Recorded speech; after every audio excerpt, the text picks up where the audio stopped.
pemerintah pusat melalui Badan Penanaman Modal Nasional. Ayeuna teh karek nonghol pasar Cibatu teh geus diisen. Modal we hayu jeung modal. Ai katarik deui teh balik.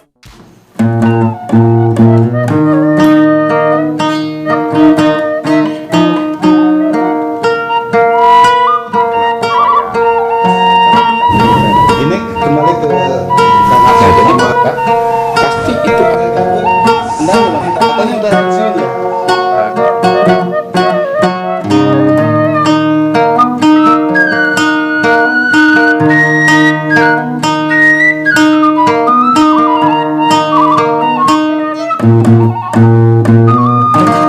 Assalamualaikum warahmatullahi wabarakatuh. Berjumpa kembali di acara Keluarga Garut. Pagi ini saya sangat merasa istimewa karena ini di kandang sendiri, kebetulan diundang atau mengunjungi ngontrol sekretariat kantor Pasar Cibatu.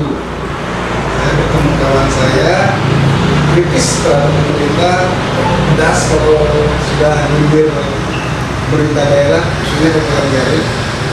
Tapi beliau tetap konsisten di pergerakan, apalagi sekarang menduduki beberapa jabatan. Tercatat beliau sebagai sekjen. Ini dari dulu saya pernah menjadi bagian dari beliau di pasar mengenai asosiasi pedagang pasar seluruh Indonesia Kabupaten Garut. Tidak salah saya dengan kepala desa Mekarsari Kabupaten Garut di bagian dari APSI. Beliau sekjennya di Jawa Barat. Lalu di Pasar Cibatu beliau menjadi manajernya, langsung mengelola pasar ini, Pasar Cibatu. Kita langsung saja. Kami Yudi Setia Kurniawan SIP. Assalamualaikum warahmatullahi wabarakatuh. Waalaikumsalam warahmatullahi wabarakatuh. Atau dulu nih, Sama-sama. sudah diterima. Ini sudah lama gitu. Beda ya, beda. Lokasinya biasa di studio, sekarang di pasar. Tapi saya merasa istimewa bisa duduk di sini, dan ini warga Garut nih. Jadi ini tidak dipasang secara, biasanya dipasang di luar ya. Kenapa di dalam? Dipasangnya kenapa di dalam? Ya mungkin kemarin itu belum sempat dipasang di depan biasa sebagai prasasti. Ya. Karena kita lah ingin beda dengan pasar yang lain. Karena kita kan BOT. Atau karena tanda tangannya? Enggak, kalau kita ada sentimen pribadi kan mungkin kita daerah tidak ada. Oke, Kayut, kami prihatin ya, pasca kita prihatin 2 tahun pandemi, lalu kondisi masyarakat, apalagi Garut, saya membaca sangat miskin kondisi masyarakat. Tasik, Garut, Cianjur, itu melalui BPS ya informasinya. Bagaimana dampak terhadap kondisi di pasar-pasar? Saya bicara, Kang Yudi itu bicara sebagai sekjen APSI ya. Bisa dijelaskan? Ya terima kasih kepada rekan-rekan karib lama yang sudah jarang ketemu tapi sama-sama saling mengamati dan berkembang. Soalnya manajer sekarang. Ya, kata juga alhamdulillah sekarang di media kali ini juga cukup dipercaya oleh para masyarakat dan tokoh masyarakat. Dia terbukti lah para Polres, Bupati, semua. Siapa sih di Garut kata Coli tidak? Padahal dulu dari nol ini dengan saya. Tapi karena itu dengan kehidupan masing-masing dan saya juga ikut bahagia dan sukacita. Jadi kita memang punya jalur kehidupan masing ini sudah ditentukan. Apakah di jurnalis konsisten. Kalau saya dari dulu di pergerakan dan fokus terus pasar di Kabupaten Garut. Ya tadi pertanyaan tadi memang cukup membuat batin saya prihatin. Kemarin ada sepekan lalu lah kita dapat undangan dari Pemprov Jawa Barat terkait tadinya kesediaan barang di pasar tradisional menjelang Nataru dan mengecek terkait pasar tradisional yang saat ini berdasarkan laporan di Kabupaten Kota yang tersebar 27 Provinsi Jawa Barat mengalami tren pengunjung, tren pengurangan pengunjung. Kan tetap bisa sadar sendiri lah tadi sebelum kita makan talkshow mungkin jalan-jalan dulu ke lorong-lorong yang ada di pasar tradisional di Cibatu hari ini yang sekolah. Ya memang cukup memprihatinkan. Pasca dihantam COVID kita belum kembali lagi. Setelah itu, setelah COVID ada recovery ekonomi, perbaikan ekonomi sedikit merangkak dihantam lagi dengan kenaikan harga. Itu cukup signifikan. Apalagi kita banyak minyak. Apalagi kita di Cibatu pasar relokasi. Relokasi ya? Iya. Kalau pasar yang tidak relokasi mungkin lah sedikit tidak ada ada sih kalau program ekonomi tapi tidak masih jauh dari relokasi. Karena kan penyusian tempat yang membeli. Ini drastis ya kalau pasar Cibatu? Ya drastis lah. Kita kan biasanya juga kelihatan dari pemungutan retribusi atau service charge. Kalau kita kan bahasanya di hotel service charge, bukan retribusi. Kalau di pasar pemerintah retribusi. Kalau kita di service charge terkait kebersihan dan keamanan, pengelolaan sampah dan sebagainya. Itu pedagang itu mengeluh. Belum lagi cicilan yang utama itu cicilan kios. Mengeluh tidak bisa membayar dari COVID.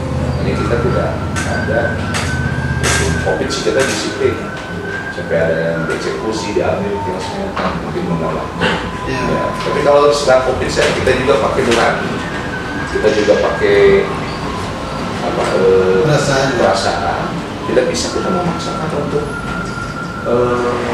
pedagang untuk menyetorkan. Saya bicara terus.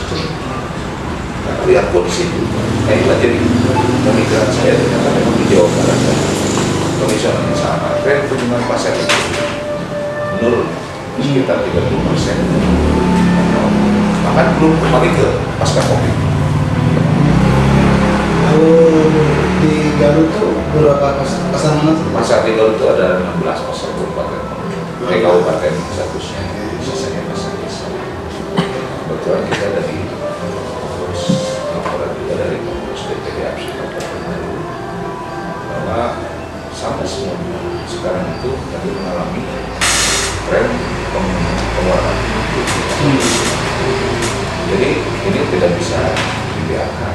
Bahkan kemarin dari Pemprov menyarankan mendatangkan sebuah penelitian apa ini penyebabnya. Ada beberapa asumsi dari tadi BPS juga ada dan itu Jawa Barat yang paling tinggi itu masih Kota Bandung sehingga memang asumsinya ini jadi kabupaten termiskin. Kalau Gresik belum masuk kategori ya. Tapi kalau Kota Bandung kemarin Tasikmalaya itu sampai berapa digit lagi turunnya dari Gresik. Iya, sepinya pasar mungkin kalau daya beli masyarakat yang kurang atau mereka memiliki mencari hidupnya cukup terhambat. Kalau berbicara daya beli kan berbicara per kapita orang. Ini jangan Cibatu dari sekian ribu penduduk Cibatu berapa per kapita per hari. Kan sementara kita tahu Cibatu itu sumbernya hanya dari pertanian dan juga sebagai industri karyawan juga negeri sipil. Yang notabene hari ini mama bukan menggunakan negeri sipil sudah banyak cicilan gitu kan ya. Sudah banyak cicilan yang dipotong gitu kan. Karyawan PT Kereta Api kan banyak di sini. Sementara per kapitanya sudah jelas cukup berlimpah. Sekarang sektor usahanya dibagi-bagi malah. Pasar juga dibagi, ada minimarket, ada kuliner, sekarang taman kuliner. Nah, kenapa saya kurang sependapat dengan adanya kuliner itu kan nanti datang dengan sendirinya ketika per kapita uang yang masuk ke Cibatu bertambah. Kita itu masyarakat Cibatu berpikir bukan membuka usaha sektor baru yang nantinya juga akan berdampak ketika ada semacam industri yang masuk yang mendatangkan uang ke Cibatu. Itu bisa mendapat per kapita per orang buat ke masyarakat Cibatu. Misalnya nanti yang namanya kuliner hiburan muncul dengan sendirinya. Kalau saat ini menurut saya belum tepat. Belum saatnya. Buat saatnya. Ya itu kan setidaknya berdampak juga terhadap pembagian pendapatan ya sebenarnya mau lima BS ke pasar atau jajan ke kuliner atau ke biksu kan ke mana? Konsumtif nanti. Konsumtif. Nah gitu. Oke. Itu pengaruh kuliner, terus pasar minimarket.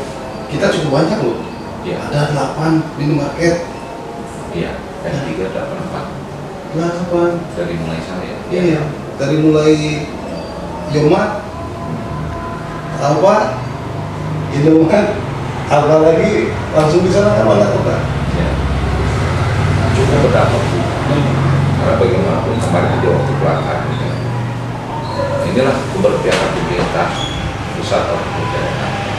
Kita di pasar tradisional kemarin pada waktu pelanggan minyak goreng tidak ada, kalaupun ada, tapi di minimarket banyak. Sampai berjubel ngantri. Ya, itu kan berdampak, merugikan pedagang kos. Mereka kan tadinya belanja minyak doang ke minyak ke minimarket. Minimarket tersedia ya? Minimarket ada, tapi di pasar tidak ada. Ada juga mahal, tapi di pasar orang pasar menjual murah. Secara ekonomi, nah itu dari keberpihakan. Keberpihakan pemerintah pusat maupun daerah adalah upaya untuk misalnya jangan terjadi kejomblangan, diskriminasi yang cukup dalam antara pelaku pasar tradisional dan pelaku pasar modern. Nah, mereka mau mengusahakan, kita mau pedagang bersama, pedagang itu. Kalau dia mau kapitalis, sehari berapa juta, ratus juta, satu minimarket, uangnya diambil ke Jakarta. Kalau orang pasar mah dikurungi berputar, namanya di pasar tradisional. Kalau minimarket satu titik, dia mengambil berapa ratus juta, langsung dibawa ke Jakarta. Betapa tidak ada perputaran uang. Kalau kita pemerintah daerah membiarkan, menjauh. Betul, saya sepakat, dan artinya sepakat untuk tidak menjadi sepakat menjabarnya. Karena dulu kan ada zonasi, ada perda tentang apa, kurang lebih 500 meter radius ya. Ada itu dulu bunyinya bukan perda, tapi Pergub ya. Ya peraturan bupati, bupati pada waktu baru di kami atau dalam Ceng Fikri dulu pernah menandatangani ya, zonasi antara pasar dan minimarket, antara minimarket dan minimarket ada zonanya, ada aturan mainnya. Sekarang kan Indomaret di pinggir, Alfamart di pinggir, sebetulnya sekarang tidak boleh. Tapi biasanya kalau ada matematik biasanya MPL itu nggak boleh. Minimarket dengan minimarket tidak boleh satu. Minimarket dengan pasar harus ada juga. Tapi sekarang kan sampai rentengan gitu, itu kan sudah di luar koridor peraturan. Apalagi hari ini dengan adanya kebijakan Omnibus Law yang mencipta kerja dan berdampak pada mempermudah perizinan dengan OSS, Online System dengan OSS RT berbasis resiko itu mempermudah mereka. Jadi Pergub tidak berlaku. Ya, karena tadi mereka izinnya dari pemerintah pusat melalui Badan Penanaman Modal Nasional. Jadi kan seolah-olah itu investasi dari luar negeri pada domestik. Ya, umumnya luar negeri juga, di Cina juga yang punya. Jadi semua masyarakat yang ada di perkampungan menjadi tujuan utama di minimarket. Iya, jadi gini, dulu sempat ada waktu konflik PPKM, mereka ditutup sampai tutup. Ya, bahkan kita juga ditutup karena pasar tradisional itu di Jawa Barat sesar mengadvokasi ke Depok, ke Bekasi, ke Indramayu, karena banyak pemerintah daerah yang ingin menutup pasar. Padahal kalau berbicara di aturan pusat ini juga tidak boleh bisa ditutup. Karena bagaimana masyarakat untuk berekonomi kalau misalnya ditutup Sumber kehidupan tidak boleh dalam. Tapi ada pasar desa yang digelar juga yang ngeremeh dulu Purwabaya, desa Purwabaya gitu. Dia menutup pasar, mentang-mentang dia kepala desa. Saya bilang jangan ditutup, itu ekonomi masyarakat. Saya telepon ke Sekda agar dibuka kembali, baca aturannya. Ada dari kepala desa dengan mentang-mentang kepala desa yang punya pasar terus Satgas Kopi di desa, sementara aturan PPKM di pusat nggak dibaca. Jadi buka lagi, ditutup sehari. Gitu. Kasihan kan masyarakat di desa itu. Itu terjadi juga. Akhirnya dibuka lagi. Kami menang-menang kepala desa, tanah desa. Soalnya yang ngomongnya sekjen. Saya telepon, pengen tahu itu jangan sampai kepala desa blow on. Baca aturan PPKM jangan sampai kalau di sana ditutup minimarket saya ngerti ditutup juga supaya adil. Nah pada waktu itu pernah ditutup jam 7 minimarket, semua teriak. Kita rapat dengan menteri pada waktu itu, Menteri Perdagangan Muhammad Lutfi, kebetulan saya mewakili Pak Ketua untuk hadir. Nah, ya, kita disandingkan dengan Aprindo. Aprindo itu yang Asosiasi Retail Indonesia yang mewakili apa-apa gitu lah, ngomong-ngomong gitu. Saya terima kasih kepada Pak Menteri karena dibalik PPKM itu kan komplain juga gitu. Pak, bagaimana saya sebagai gaji karyawan ini bahwa saya ditutup jam 7 ya beban pajak dan sebagainya. Tolong Pak Menteri jangan sampai di PPKM itu ya, kita ajak dulu terus mana-mana seluruh Indonesia. Tapi di balik itu saya bilang tadi warung-warung kampung ramai sekarang. Begitu di belakang PPKM jam 7 yang mat itu ditutup, kan orang susah beli rokok. Akhirnya balik lagi ke warung-warung yang ada di desa. Warung-warung desa kan belanjanya ke pasar. Iya, iya. Bisa bilang Pak Menteri kalau bisa selalu menghirup di PPKM kan. Karena apa? Pasar ramai, warung di kampung ramai. Gairahnya terlihat Gairahnya tinggi. Kan kalau kita datang ke minimarket nggak mungkin di rokok doang. Yang tadinya anggarannya 20.000 buat beli suka. Nggak bisa ngeteng lagi. Nggak bisa ngeteng kalau klinik karena itulah. Jangan sampai kira orang sudah hari ngaju ke warung detiknya, hari gagayaan ke minimarket. Si matir kan boleh.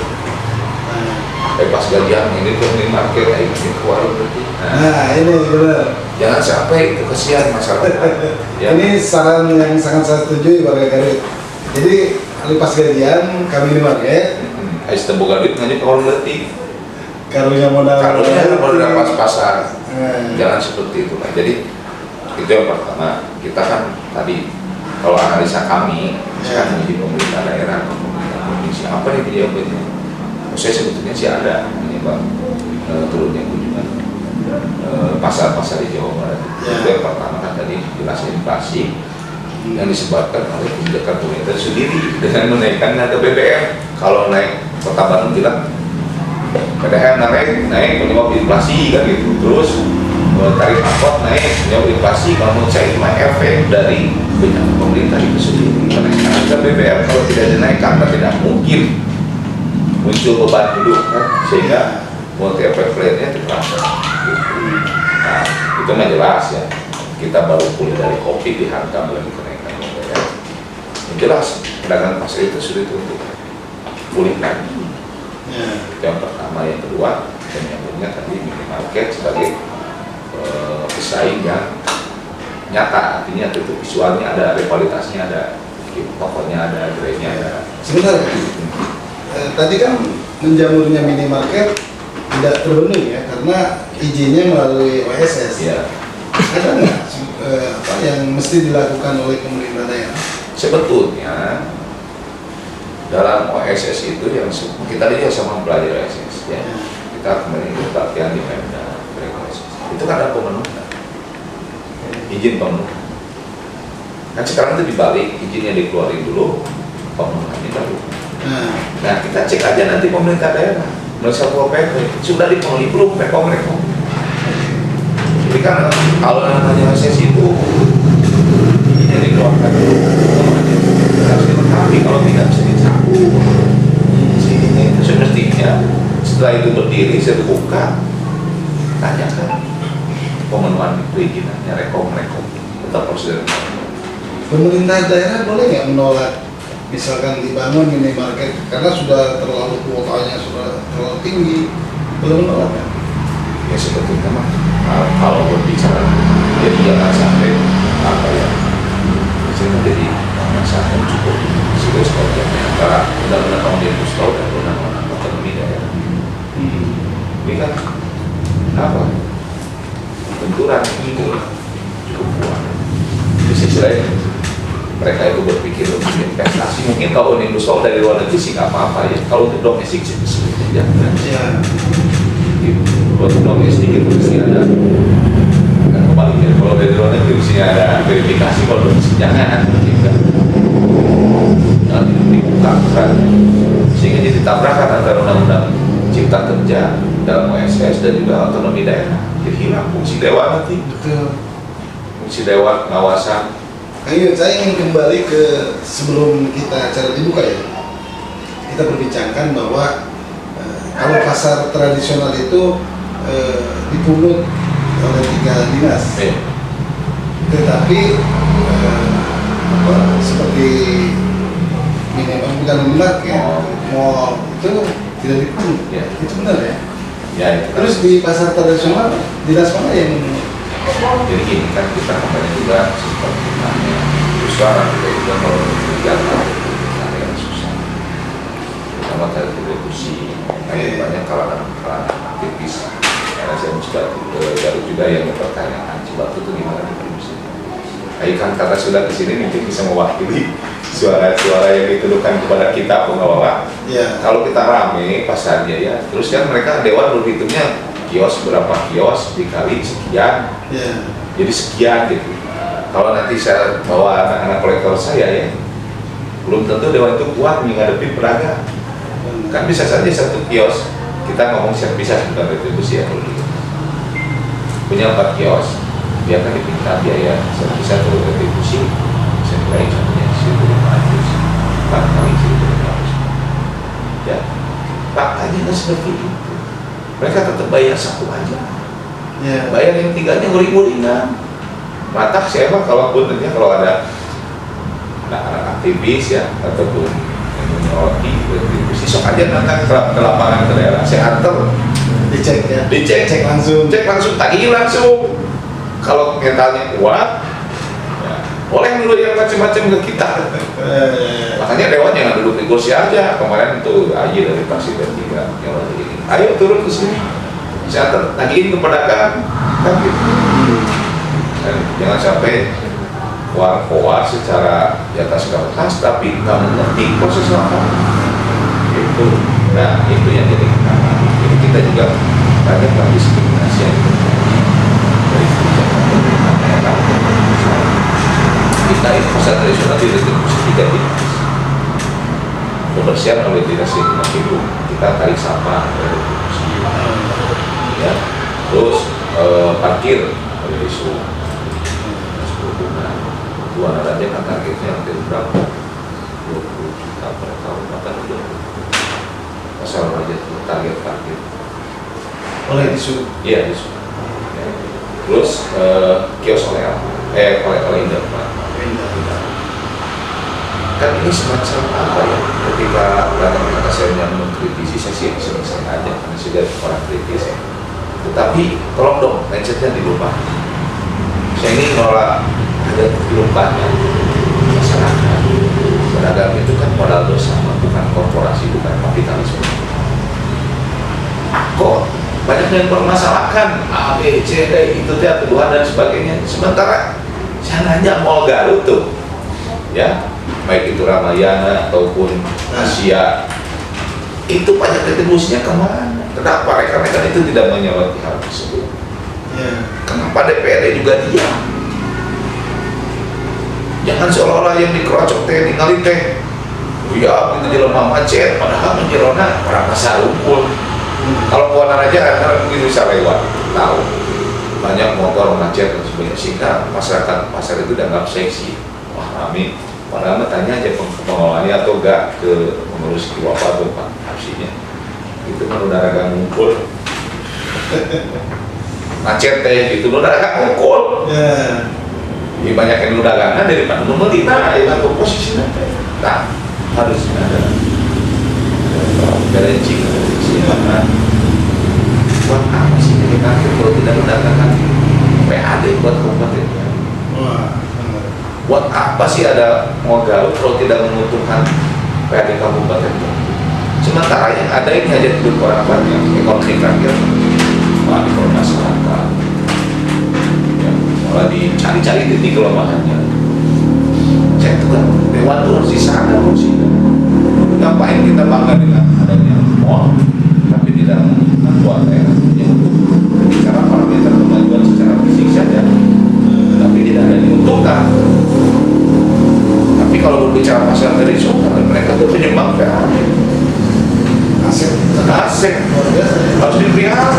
Makanya jangan lama-lama kalau ada pedagang aspirasi kemarin aksi dan audiensi ke pedagang dan menginginkan tuntutan adanya janji pemerintah daerah itu terhadap terminal Pasar Cibatu. Sampai hari ini belum ada satu pun dinas yang datang mengunjungi kami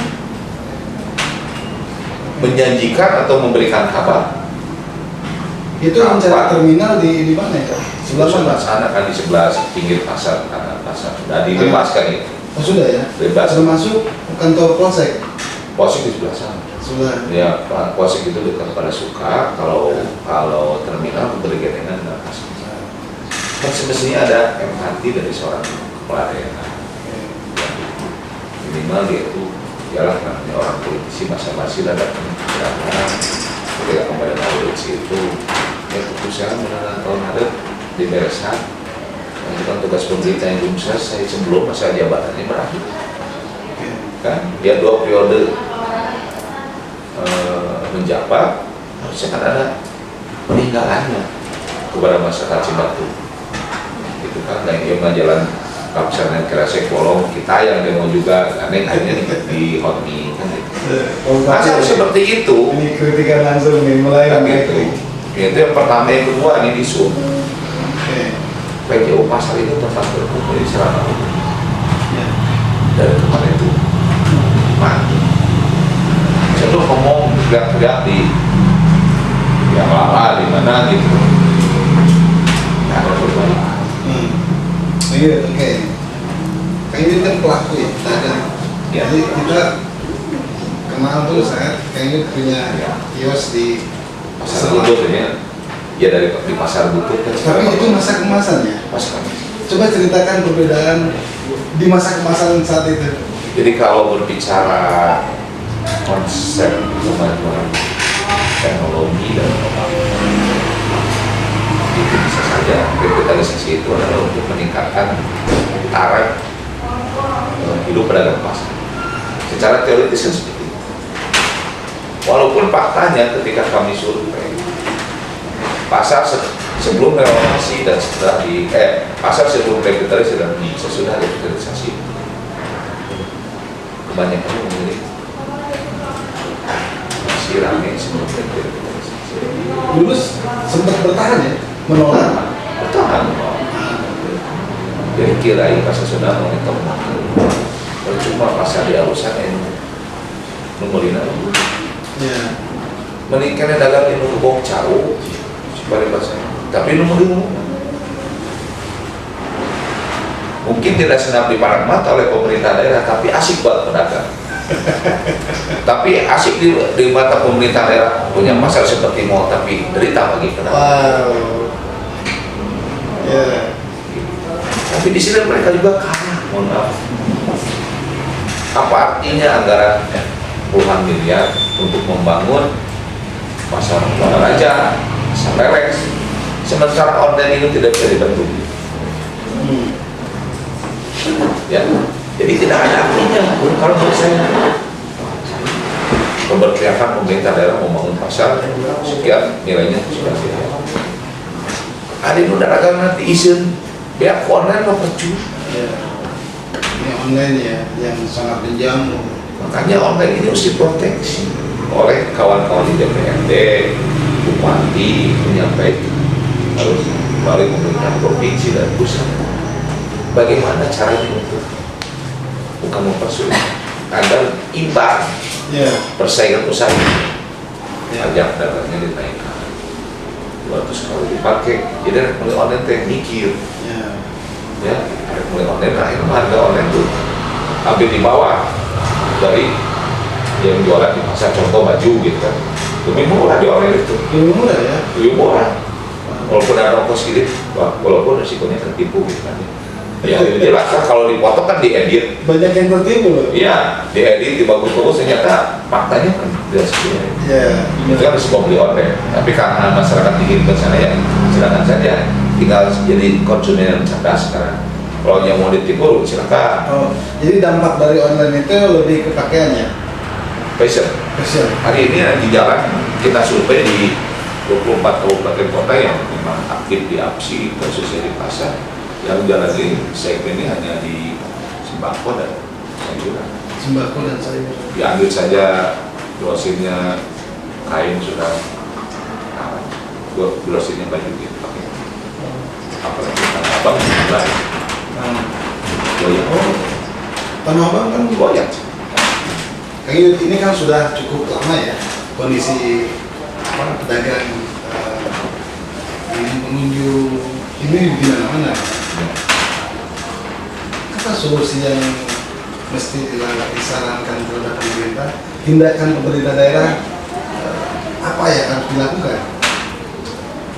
Ya minimal kan, ya kalau berbicara secara keseluruhan memang ya harus melalui pemerintah pusat ya juga DPR pusat.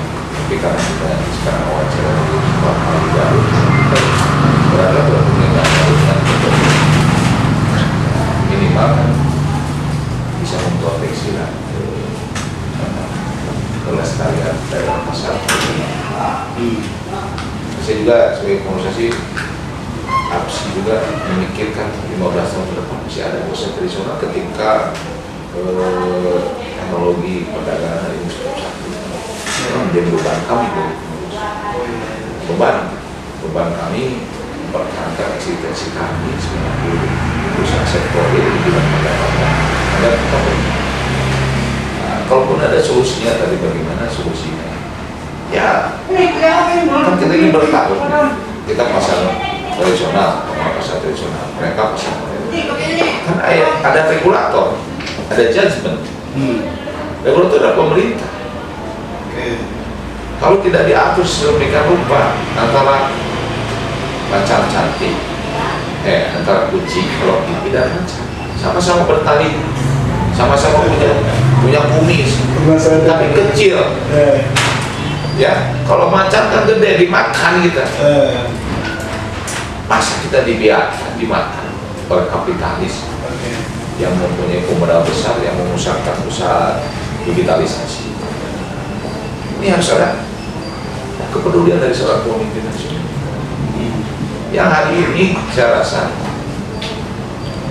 satu yang bisa ada keberpihakan kepada kita para pedagang besar dan juga pada nelayan dan petani. Itu Prabowo Subianto. Wah, ini ngomong Prabowo. Nah, saya cerita dulu. Kalau pasar-pasar itu kan strategis, jadi tempat kumpulnya orang dari pagi sampai sore. Nah ini bola ini diambil oleh Kang Yudi. Saya melihat tadi sebelum datang ke sini ada sekretariat PAC Partai Gerindra.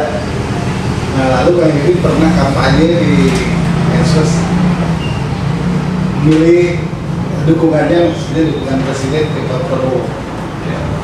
Ada kaitannya dengan kondisi pasar atau tentang kesejahteraan masyarakat itu sudah berapa? Ya itu pasti dari saya terdengar. Semua juga mengikuti dalam berbagai aktivitas masyarakat termasuk sosial. Tetapi karena konsistensi, ya lebih konsisten, tokoh nasional yang konsisten. Beliau kan mantan ketua umum kami. Oh iya. Setelah Prabowo berbangsa Jokowi. Ya, masa kita yang anggotanya tidak mendukung pimpinan yang konsisten terhadap perjuangan. Dagang. Kalau hari ini kan kalau dibuka teknologi nanti juga mematikan kita bayangin aja kalau kita mengedukasi para pedagang pasar dari semua segmen golongan umur perlu perjalanan panjang. Kalau untuk mengerti gadget semuanya di pasar tradisional hanya makna tukang cengeng kayak Android terus pedagang online apa mau pusing orang perlu online ke kan itu kendala yang kita hadapi sebagai pengurus pasar. Betapa sulitnya untuk melakukan defense pertahanan agar pasar ini bertahan. Sementara kultur dari segi umur fasilitas pendidikan di pasar itu susah. Nah sekarang momennya ya tinggal pergantian kepemimpinan nasional mungkin. Pilpres tahun kemarin kan itu tidak ada di Prabowo. Ya Kenapa? itu kan kalau Pak Jokowi nyalon mungkin ya 3 periode. Pak Jokowi lagi. Oke. Tapi kan ada tokoh alternatif yang hari ini memang apa ya, chemistry ya, kalau dibangun tuh orang itu mendukung dari chemistry. Saya rasa secara pribadi saya chemistry-nya sekarang ke 08. Beliau Prabowo atau Gerindanya juga? kalau itu kan Gerindra itu kan dibesarkan oleh Prabowo. Makanya hari ini kita di Pasar Cibatu sekretariat PAC Partai Gerindra itu kan pasar. Ini satu-satunya di Indonesia ya? Satu-satunya nggak ada. Bahkan kemarin saya kirim cenderung Partai Gerindra yang di Indonesia juga hebat di partai sekretariatnya bukan di hotel, bukan di kantor gitu kan, malah di pasar. Kita mencoba formula yang beda. Kayak Yudi support itu ya? Saya fasilitasi. Saya fasilitasi calon anggota dewan. Mudah-mudahan dia di pasar, dia tahu kondisi pasar. Nanti memperjuangkan orang. Kalau partai lain, Kan pasar ini suatu fasilitas. Jadi begini ya, kita bukan flashback.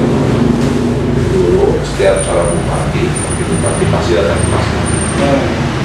Ya, kita ada bunga kan, karena namanya di pasar itu bisa informasi. Jangan kan kebaikan, kejelekan di pasar cepat nyampe ke masyarakat. Kalau publikasi jelas. Nah, jadi dia main kaparan calon anggota dewan, kapal calon bupati, datang ke pasar tewan ke kampanye. Kesusahan orang pasar seperti cipung pakai fungsi anggota dewan teh memperjuangkan pedagang pasar. agak keras dikit. Bupati cik datang ke pasar Telongo, pasar teh ulangan di konten unggul pasar teh tinggali kondisional tanya pedagang dan seukur dari kampanye ini datang ke pasar tradisional. Para calon anggota dewan teh jadi bohong ke pasar. Jadi saya mohon pada politisi ataupun kepala legislator, saya tetap berada ke pasar. Kalau melakukan masih ke pasar, hanya ini orang rek langsung kamu lain pasar sejarah mengenai sampai di rumah. Ya, jadi kita berharap depannya pemimpin yang dihasilkan baik itu dari legislatif di daerah, melihat orang pasar, melihat orang pasar. Mudah-mudahan oke orang pasar jadi pemimpin supaya namanya ke orang pasar. Gitu.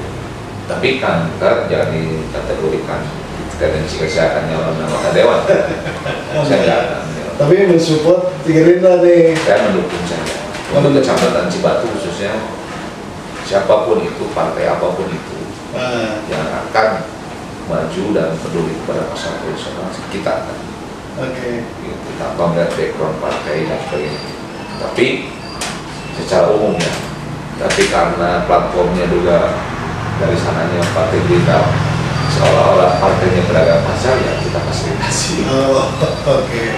Oke, Garut nih, ini menarik nih. Khususnya untuk para politisi yang mencalonkan kepala daerah atau anggota DPRD. Jadi kata Kang Yudi, selaku sekjen APSI dan manajer di pasar Cibatu, jangan hanya butuh datang ke pasar itu ketika kampanye, tetapi setelah atau dalam kondisi pasar yang tidak baik, apalagi di saat kondisi saat ini, ya tidak satupun anggota dewan atau kepala daerah yang datang. Mungkin kan ya, ketidakhadiran atau datangnya ke pasar untuk berkampanye karena harganya murah, tidak perlu mengumpulkan massa. Di pasar sehari-hari banyak orang. Iya, kan? betul. Ya. Jadi kalau membuka lawan harus bawa apa? Harus Ya, kasih logistiknya apa? gede. Logistiknya gede. Ya, harus ada ongkos transport dan sebagainya. Ya tapi kan itu kan di sana kan ada pengelolaan. Orang di RW di apa di pasar juga ada RW ada RT. Tolong menghargai RW. Hargai ya. Soal dulu ya. Soal dulu. Oke. Ini nih, kita sudah cukup banyak percakapan tadi mulai soal kondisi pasar, keluhan terkait pemerintah yang memberikan izin di market yang begitu menjangkau. Nah ini closing sampaikan terhadap pemerintah dan terhadap pedagang pasar juga. Apa saran terhadap para pedagang dan apa yang mesti dilakukan oleh pemerintah? Silakan. Ya mungkin dari kami ya pengolah pasar juga sekaligus pengurus pasar baik itu tingkat kabupaten ataupun provinsi. Ya karena pemerintah hari ini sebagai regulator, sebagai pengatur dan juga sebagai wasit dalam rangka apa ya persaingan usaha atau dunia usaha. Dia harus lebih memikirkan usaha sektor ini. Karena bagaimanapun yang namanya pasar tradisional itu dari dahulu sehingga kalau sudah ada. Kalau online kan umum sesuai dengan kebutuhan zaman. Nah, tolong dipikirkan jangan sampai teknologi ini menggerus usaha sektor ini ada, yaitu dengan cara melalui jalur parlemen, melalui perundangan. Kami minta proteksi pada pedagang pasar itu diperkuat. Salah satunya adalah menaikkan pajak perdagangan online supaya apa? Mereka berpikir online dengan dampak konsekuensi kerugian belanja online itu kan tidak hanya untung, tapi mungkin bisa juga rugi. Tertipu kan bisa saja tertipu COD, barang datangnya misalnya A, datangnya B kan itu sih. Dari mulai kurang bahan ukuran dan sebagainya juga belum tentu bisa menyamarkan konsumen. Yang paling penting untuk pemerintah daerah Kabupaten Garut itu jadi kepala daerah atau bupati itu jangan mengecek itu di salah satu titik pasar saja kayak di Mandalaburi, terus yang di pinggir-pinggir coba cek ke dalam. Jadi jangan sampai sepintas gitu mendengarkan aspirasi dari pedagang pasar tanpa menyeluruh. Faktanya kan tidak seperti ini. Kan pada waktu itu sempat berangkat ke luar negeri, ya di tengah kondisional ekonomi sulit, apalagi di pasar tradisional. Ya, saya mohon dan berempati lah seorang kepala daerah untuk dengan kondisional pasar. Mungkin bagi dia sanggup untuk berangkat pulang pergi ke luar negeri, tapi pedagang pasar untuk bertahan hidup aja susah. Besok saya dia jualannya laku udah bingung. Masa orang kepala daerah apa di share di media sosial sering berangkat ke luar negeri, sekarang katanya ke luar negeri lagi, walaupun alasannya cuti dan sebagainya, tapi lah tolong jangan sampai menodai melukai masyarakat yang hari ini memang ekonominya tidak baik-baik saja. Jadi banyak-banyaklah para anggota dewan maupun pejabat eksekutif belanja ke pasar agar secara tidak langsung membantu orang pasar. Ini mah buka gaji apa buka gaji belanja online. Coba itu mah ada pasar oke sebenarnya sudah dibagusin oleh kepala daerah. Belanjakanlah belanja ke pasar tradisional, cintailah pasar tradisional ekonomi kerakyatan. Jadi itulah milenial gitulah. Jadi milenial seolah-olah glamoritas, sementara tradisional di masyarakat itu jauh dari itu. Ini akan memicu gerakan pemisah antara pemimpin dan masyarakat. Mungkin sekian dari saya. Oke, warga Garut, itulah pertemuan saya dengan Sekjen APSI Jawa Barat sekaligus manajer di Pasar Cibatu untuk para pejabat, anggota dewan, kepala daerah dan wakil kepala daerah juga jangan dulu meninggal sebelum datang ke pasar tradisional. Iya. Terima kasih. Wassalamualaikum warahmatullahi wabarakatuh. Biasa girang gitu. Sadinten sok aya pembeli sabaraha share. Kadang Pak kadang 60, kadang 100 gitu, kadang tentu, 100.000. kadang di 0. Oh, nol kantos oge. Kantos sering gitu. Sering di 0. Ai nuju kenging BBM nembe rame gitu. Oh, kenging ya bantusan. Bantusan timun nembe alhamdulillah gitu rada rame lah. Ai hari-hari biasa mah paling 100, kadang di 0, seueur mah di 0 we. Oh, itu rata-rata sadayana gitu. Muhun kompak we gitu tuh. Gitu. Umum itu tengah arisan. Paling arisan ieu sahiji gitu lah. Ibu kantos Sabaraha? alihan teh waktu Kapungkur Alihan ti mana? di pasar Kapungkur. Muhun. Oh ini. Bunda abdi mah piarang beberes ieu we. Tapi osok nungguan gitu. Oh gitu. Muhun. Janten memang aya kadang sepi oge ya. Muhun sepi kadang di 0 we. Komo ieu mata kantong mah. Parah we pisan. Siap. Ibu sang ibu sa Ibu Mimi. Ibu Mimin. Ngalinten na di dinya. Mun enjing kadang-kadang jam 10 uih gitu ke bumi. Ke siang jam 1 ka dieu. Di mana lingi? Di Beko. Oh di Beko ya. Siap. Nanti bisa. Ngaldinten tapi Bu buka tanya saya liburan ya. Aya basa sasasi jarang lah, sasasi sakali oge jarang. Oh, buka Gitu. apa? Dugi kata Bu sabaraha buka? Jam 2-an. Paling lambat jam 2. Kadang jam 1 oge tos ieu. Rata-rata Rata-rata. Enji pagi-pagi Muhun. dugi kata Bu. Jam 2-an lah. Kadayana teh jam 2 terus Ai paling ditu mah aya nu 2:30 gitu. siap. Jadi mah lamun sadaya tutup. Atur nuhun. Iya mangga Pak.